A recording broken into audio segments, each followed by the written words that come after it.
दीपावलीपुर नाम का एक छोटा सा गांव था। गांव का नाम भले ही दीपावली पर रखा गया हो, लेकिन हर घर में हमेशा उजाला नहीं रहता था। कहीं गरीबी थी, कहीं आपसी झगड़े, तो कहीं नई पीढ़ी और पुरानी सोच के बीच टकराव। गांव के बाहर बहती थी एक पतली सी नदी, निर्मला। बरसात में वही नदी जीवन देती थी और गर्मी में सूखकर गांव वालों की परीक्षा लेती थी। इसी गांव में रहता था हरिराम किसान। उम्र लगभग 50 साल, झुकी हुई कमर, पर हौसले अब भी सीधे खड़े थे। हरिराम कहा करता था, खेती सिर्फ पेट नहीं भरती, इंसान को सब्र और ईमान भी सिखाती है। उसकी पत्नी धर्मा देवी बहुत धार्मिक और समझदार स्त्री थी। वह हर सुबह तुलसी के आगे दीप जलाकर यही प्रार्थना करती, हे भगवान, हमारे गांव को जोड़कर रखना। उनका बेटा था रघु, जो शहर से पढ़ाई करके हाल ही में गांव लौटा था।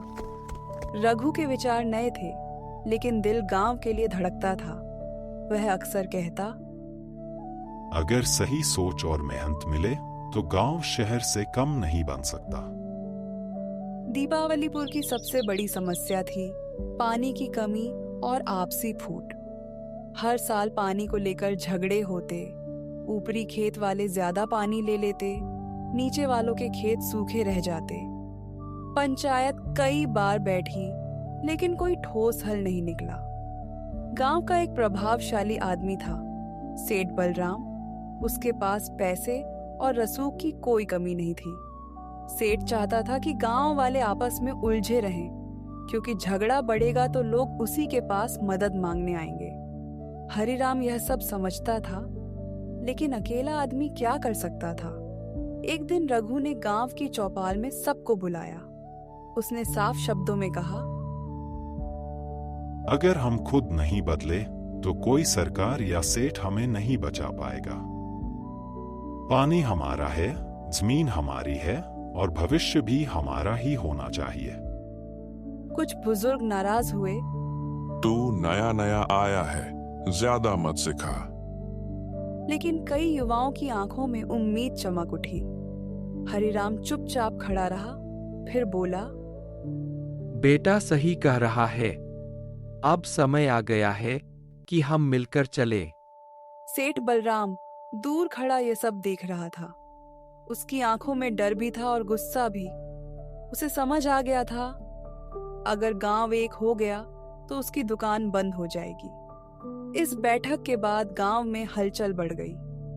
कुछ लोग रघु के साथ थे, कुछ सेठ के। निर्मला नदी चुपचाप बह रही थी, मानो आने वाले बड़े संघर्ष की गवाह बन रही हो। और दीपावलीपुर एक बार फिर अपनी सबसे बड़ी परीक्षा के सामने खड़ा था। दीपावलीपुर में अब शांति नहीं रही थी। रघु की चौपाल वाली बातों के बाद गांव दो साफ हिस्सों में बंट गया था। एक तरफ वे लोग थे जो एकता और बदलाव चाहते थे, और दूसरी तरफ वे जो डर और स्वार्थ में जीना आसान समझते थे। सेठ बलराम को यह बंटवारा और तेज चाहिए था। सेठ ने अपने घर पर कुछ लोगों को बुलाया। मीठी चाय और बड़ी बड़ी बातों के बीच वह बोला, रघु शहर से पढ़कर आया है, उसे खेती का क्या पता, आज सलाह देगा, कल जमीन हड़प। कुछ लोग सिर हिलाने लगे। डर धीरे धीरे जहर बनकर फैलने लगा। सेठ ने आगे कहा, अगर पंचायत में मेरी बात नहीं चली तो पानी का इंतजाम मैं अकेले करूंगा, लेकिन उन्हीं के लिए जो मेरा साथ देंगे। यह सुनते ही कई कमजोर दिल डगमगा गए। उसी हफ्ते बारिश उम्मीद से कम हुई। नदी निर्मला का पानी और नीचे चला गया। ऊपरी खेतों वालों ने बांध बनाकर पानी रोक लिया। नीचे के खेत सूखने लगे। हरिराम अपने सूखे खेत को देखकर चुपचाप खड़ा रहा। उसकी आंखों में गुस्सा नहीं, बल्कि गहरी पीड़ा थी। धर्मा देवी ने कहा, अगर आज भी काम नहीं जागा तो कल बहुत देर हो जाएगी। पंचायत फिर बुलाई गई। इस बार माहौल गर्म था। रघु ने साफ कहा, पानी पर किसी एक का हक नहीं। या तो सब बचेंगे या सब डूबेंगे। सेठ बलराम तैश में आ गया। ज्यादा पढ़ाई आदमी को घमंडी बना देती है। तभी हरिराम आगे बढ़ा। पूरे गांव ने पहली बार उसे इतनी मजबूती से बोलते देखा। सेठ जी, हमने आपको नेता बनाया था, मालिक नहीं। चौपाल में सन्नाटा छा गया। कुछ युवाओं ने आगे आकर कहा, हम बिना किसी सेठ के खुद श्रमदान करके पानी का रास्ता बनाएंगे। यह सुनकर कई बुजुर्गों की आंखें नम हो गईं। उन्हें अपना पुराना एकजुट गांव याद आ गया। सेठ बलराम पीछे हट गया, लेकिन उसकी आंखों में बदले की आग जल रही थी। दीपावलीपुर पर जैसे कोई अनकहा डर मंडराने लगा था। दिन में लोग अपने अपने काम में लगे रहते, लेकिन रात होते ही हर घर में फुसफुसाहटें शुरू हो जाती। सेठ बलराम चुप था। उसकी यह चुप्पी सबसे ज्यादा खतरनाक थी। एक रात जब पूरा गांव गहरी नींद में था, सेठ के आदमियों ने चुपचाप नदी निर्मला के किनारे बने कच्चे बांध को तोड़ दिया। पानी का बहाव अचानक बदल गया। नीचे के खेतों में थोड़ी देर के लिए पानी आया, लेकिन ऊपर के खेतों में अफरा तफरी मच गई। सुबह होते ही हंगामा खड़ा हो गया। यह किसने किया? हमारी फसल बर्बाद हो गई। गांव में आग की तरह बात फैल गई। किसी ने जानबूझकर यह किया है। सेठ बलराम ने मौके का फायदा उठाया। वह पंचायत में खड़ा होकर बोला, ये रघु के लोगों का काम है, इन्होंने ही गांव को बांटा है। कुछ लोग भड़क गए। रघु की ओर गुस्से भरी निगाहें उठने लगी। रघु स्तब्ध था। उसने सिर्फ इतना कहा, मैं गांव तोड़ने नहीं, जोड़ने आया हूं। हरिराम के खेत भी पानी की मार से खराब हो गए थे, लेकिन उसने सेठ की तरह किसी पर उंगली नहीं उठाई। उसने भारी आवाज में कहा, दोषी वही है जिसे गांव की भलाई से डर लगता है। यह बात सीधी दिलों में उतर गई। गांव के कुछ युवाओं ने आगे आकर कहा, हमने रात में नदी किनारे सेठ के आदमी देखे थे। सेठ का चेहरा उतर गया, लेकिन वह अब भी अड़ा रहा। सरपंच ने फैसला सुनाया, जब तक जांच पूरी नहीं होती, सेठ बलराम किसी भी निर्णय में शामिल नहीं होगा। यह दीपावलीपुर के इतिहास में पहली बार हुआ था। रघु ने चैन की सांस ली, लेकिन उसे पता था लड़ाई अभी पूरी तरह खत्म नहीं हुई। जांच का फैसला सुनने के बाद सेठ बलराम भले ही पंचायत से दूर कर दिया गया था, लेकिन उसकी नजर अब भी दीपावलीपुर पर टिकी हुई थी।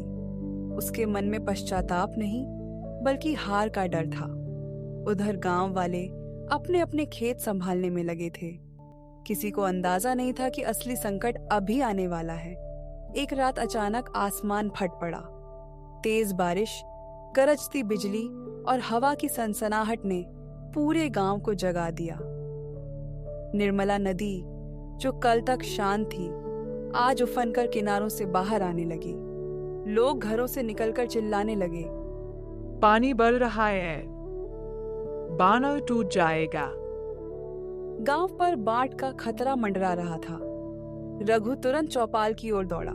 उसने जोर से कहा, अगर अभी हम सब मिलकर नदी के किनारे नहीं गए तो आधा गांव बह जाएगा। डर के बावजूद लोग आगे आए। बूढ़े, जवान, किसान, मजदूर, सब एक साथ। हरिराम ने अपनी उम्र और थकान को भूलकर फावड़ा उठाया। धर्मा देवी और गांव की महिलाएं बच्चों को सुरक्षित जगह ले गईं। सेठ बलराम अपने ऊंचे मकान की छत से यह सब देख रहा था। उसका घर सुरक्षित था, लेकिन उसका मन कांप रहा था। उसे पहली बार एहसास हुआ, अगर गांव डूबा तो उसका धन भी उसे नहीं बचा पाएगा। काफी देर के बाद वह भी बाहर आया। चुपचाप नदी किनारे खड़ा हो गया। पानी का बहाव बहुत तेज था। एक कमजोर हिस्सा टूटने ही वाला था। हरिराम आगे बढ़ा और अगर यह जगह नहीं रोकी तो सब खत्म हो जाएगा। वह पानी में उतर गया। कई लोग उसे रोकने दौड़े। रघु ने उसका हाथ पकड़ा। बाबा, आप पीछे हटिए। लेकिन हरिराम ने शांत स्वर में कहा, अगर आज हम नहीं रुके तो कल हमारे बच्चे नहीं बचेंगे। गांव वालों ने मिलकर आखिरी ताकत लगा दी। कई घंटे की मेहनत के बाद पानी का रुख धीमा पड़ा, बाढ़ रुक गई। सुबह सूरज निकला तो दीपावलीपुर थका हुआ था, लेकिन टूटा नहीं। हरिराम जमीन पर बैठा हाँफ रहा था। सेठ बलराम चुपचाप उसके पास आया। उसकी आंखों में आंसू थे। वह पहली बार बोला, मैं गलत था। बाढ़ के बाद की सुबह दीपावलीपुर के लिए बिल्कुल नई थी। चारों ओर कीचड़ था, टूटे हुए मेड़ थे, पर लोगों के दिल पहले से ज्यादा जुड़े हुए थे। पंचायत फिर बुलाई गई। इस बार सेठ बलराम बिना किसी रौब के सिर झुकाकर आया। उसने कांपती आवाज में कहा, मैंने अपने फायदे के लिए गांव को बांटने की कोशिश की। कल की रात ने मुझे सिखा दिया कि धन से बड़ा जीवन होता है। पूरा गांव सन्न था। रघु ने आगे बढ़कर कहा, गलती मान लेना भी साहस है सेठ जी। अब जरूरत है उसे सुधारने की। उसकी बातों में अनुभव की गहराई थी। बुजुर्गों ने सिर झुकाकर सहमति दी। पंचायत ने सर्वसम्मति से फैसले लिए। नदी पर सामूहिक जल प्रबंधन होगा। हर खेत तक बराबर पानी पहुंचेगा। किसी एक आदमी को नियंत्रण नहीं मिलेगा। युवा और बुजुर्ग मिलकर निगरानी करेंगे। सेठ बलराम ने अपने पैसे से पक्का बांध बनवाने का प्रस्ताव रखा, लेकिन पंचायत की देखरेख में रघु को गांव की जल समिति का प्रमुख चुना गया। उसने कहा, पानी, जमीन और हवा ये किसी की जागीर नहीं, इनकी रखवाली हम सबकी जिम्मेदारी है। गांव के युवाओं में जोश था। बुजुर्गों को सुकून मिला। कुछ महीनों बाद दीपावलीपुर सचमुच बदल गया। खेत हरे थे, नदी संतुलित थी और गांव में झगड़ों की जगह सहयोग था। हरिराम आंगन में बैठा बच्चों को देखता और मुस्कुराता। धर्मा देवी रोज तुलसी के आगे दीप जलाती। अब डर नहीं, कृतज्ञता के साथ। दीपावलीपुर में बदलाव साफ दिखने लगा था। नदी निर्मला अब डर का नहीं, अनुशासन और सहयोग का प्रतीक बन चुकी थी। पानी समय पर मिलता, खेतों में हरियाली लौट आई और लोगों के चेहरों पर भरोसा। लेकिन बदलाव जितना सुंदर होता है, उतनी ही जल्दी उसकी परीक्षा भी आ जाती है। जल समिति हर हफ्ते बैठक करती। रघु सबकी बात सुनता, फिर फैसला होता। हरिराम अब ज्यादा बोलता नहीं था। वह बस दूर से देखता और मुस्कुराता, जैसे उसकी तपस्या रंग ला रही हो। सेठ बलराम भी बदला हुआ था। वह अब आगे बैठकर आदेश नहीं देता, बल्कि पीछे बैठकर सुझाव देता। गांव वाले धीरे धीरे उसे फिर स्वीकार करने लगे। एक दिन रघु के पास कुछ किसान आए। उनके चेहरे पर चिंता थी। इस बार फसल अच्छी है, एक ने कहा, लेकिन बाजार में दाम बहुत गिर गए हैं। अगर यही हाल रहा तो मेहनत का पूरा फल नहीं मिलेगा। रघु समझ गया, अब चुनौती सिर्फ पानी की नहीं, रोजगार और सही मूल्य की है। चौपाल में फिर बहस हुई। कुछ बुजुर्ग बोले, हमेशा से जैसे चला आ रहा है वैसे ही चलने दो।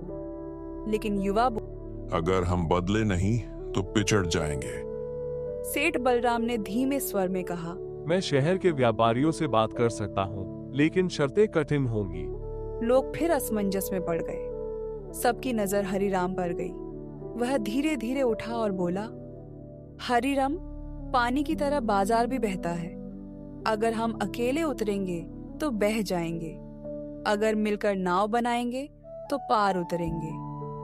उसने पहली बार सहकारी समिति का विचार रखा। रघु ने प्रस्ताव रखा,